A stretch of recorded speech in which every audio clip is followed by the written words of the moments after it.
This is all about the Freedom of Information Act, which we refer to as the Open Records Act.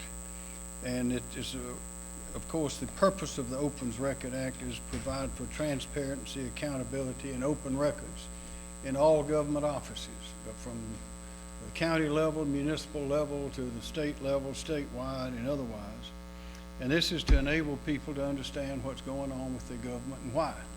That is to get the records, the written and recorded records of things that were done, things that were said, decisions that were made, and to the extent reflected by those records, why they were made, what were the sources of influence. It's all about open records, and we want to lead the country in having the most open records and the most informed public that we can. So on May the 19th, 2017, I signed a new law that amended provisions of our open records law and provided some new things, also some new requirements. Also, on April the 19th of the same year, 2017, when I appointed Mr. Brian Lampkin as Inspector General, I requested that he conduct a study and survey the state agencies regarding the implementation of the open records law and all the procedures. This State Inspector General conducted a sample survey of 35 executive branch agencies. That included all 18 of the cabinet agencies, as well as institutions of higher education and non-cabinet agencies as well. Today he has a report representing the culmination of his findings and his corresponding recommendations, and we'll make that available to you. Today's executive order that I'm signing directs all of the cabinet agencies, that's all 18 of the cabinet agencies, to conduct a thorough review of their open records policies, their Freedom of Information Act policies, practices, and procedures, utilizing the State Inspector General's findings and recommendations as a guide to make any necessary amendments or adjustments in their policies and procedures. Also, the executive order requires before the end of this year, all of those 18 cabinet agencies are required to submit a report to me confirming their compliance with these laws and any resulting amendments or adjustments that they need to make and have made. I'm also recommending that executive agencies not in the governor's cabinet, and that's where most of them are, to voluntarily conduct a similar review of their open record policies, practices, and procedures, utilizing the Inspector General's findings and recommendations to make any necessary amendments or adjustments. I'd also like to take this opportunity to encourage the General Assembly to join the rest of the government offices. All the government offices, except those in the General Assembly, must comply with the open records law under our current law. That is an error that should be corrected. It is important that people of South Carolina, as well as every place else, to have confidence of what is going on in their government. And the best way for them to have access, to make up their own minds, is to have access to the records. The only part of the governments in South Carolina that are exempt from these open records laws are the offices of the General Assembly. That must change, and must change soon. The legislature rightly expects transparency and accountability from state agencies and others, and the legislature also should be subject to and comply with these laws. So this was a fine report by the Inspector General. He's worked on it with his staff for some time, and he's here to answer some questions about it. General? Thank you, Governor. Well, good afternoon. The purpose of this study was to not provide a legal analysis or advice in any form or fashion. It really was about trying to understand where the executive branch of our sampling group happened to be 2 years after the signing of the new Freedom of Information Act. And out of that, what we discovered of the 35 agencies, 22 of these actually provided a fee schedule in some form or fashion. Many of them also included about 9 agencies included as a fee the prorated hourly rate of the lowest paid employee, which is what the language of the law states. But it could be clearer in trying to help the public if you're making a freedom of information request on the front end to try and estimate what the cost would be if you were charged for the records. If they have that information going in, it can also help in scoping down the request and tailoring it to where it's more manageable. With that, what we made the recommendation was to look at the 35 agencies and compile that information. We did a 40-question survey to try and see where things were in 2016-17 and where they were in 2017 and 18 before and after the enactment of the 2017 law. Just to try and get a balance of how the requests were coming in, just in general, and to gather that information. We will make that available on our website at the end of the business day here today, along with the report itself, as well as the identity of the 35 agencies. Obviously, if you know it's the cabinet agencies, the 10 four-year higher education, and the statewide elected offices, you can pretty much figure out who the people are, or the agencies are. With that, I will open up for questions. Any questions?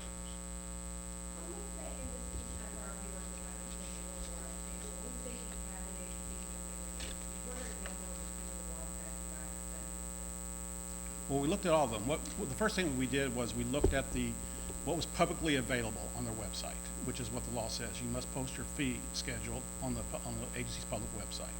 And so that was our own research going in, trying to see what was there. If we had to dig down, we would try to do that. If we didn't find something, we actually would make the phone call to the agency. Do you have this on your website? And a lot of times it might have been buried in a form or another part of the website. So we were always trying to dig into that to see where that is. But when I say the types of agencies, it's all the cabinet agencies. So I mean, you can go and find the list, and that's who we looked at. Others. Department of Commerce, Department of Revenue, Right. agencies, excuse me.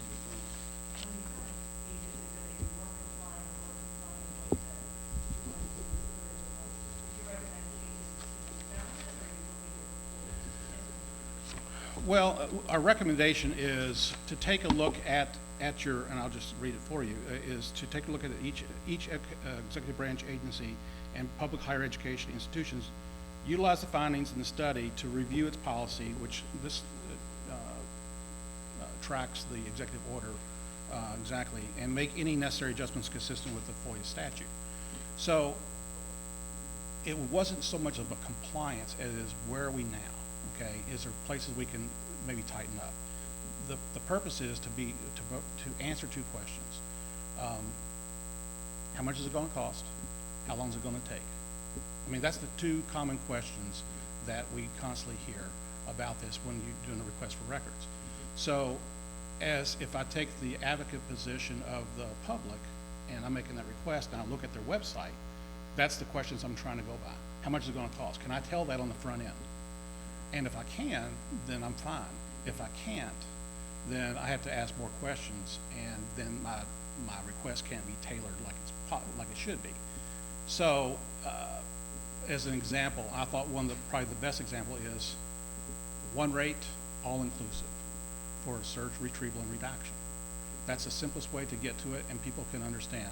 The only thing they don't know is how long it's going to take for them to do the research and everything. But at least they got an idea. If you have individual fees, well, then you have to kind of figure out how that's going to be. Now, where things get kind of complicated is large agencies, higher education as an example, may have a decentralized approach, and so you have 16 different departments, and each person has a different salary structure, and so it's kind of hard to put that on the website as this is the rate. So for those, we just try to do a little bit of basic math for them, say, okay, the average is this of the ones that posted the fees, and then go from there.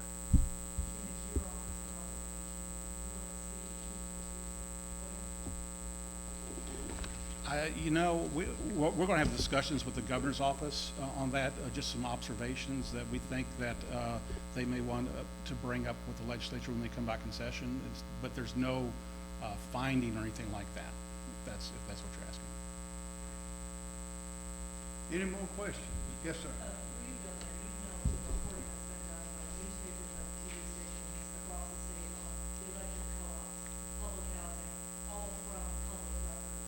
Can you talk about why you think it's so important for your public in the state to have easy access to these? Because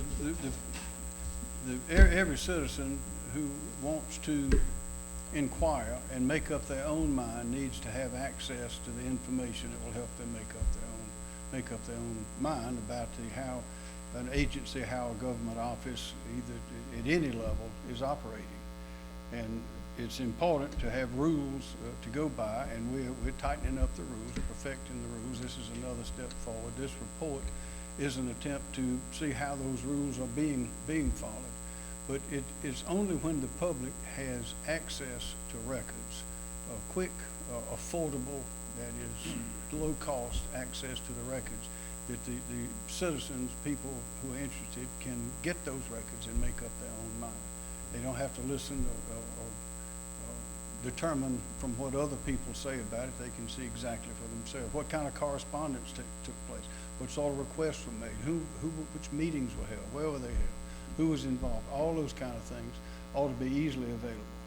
And the only place they're not available is at government offices which fail to follow the rules and the state legislature. So what we want to do is want everybody to follow the rules, and it's long past time for the legislature to also to fall under the requirements of the Open Records Act. Otherwise, people just won't have confidence. And when the public does not have confidence in the state government offices, local offices, that's when all sorts of trouble that could be easily avoided arises.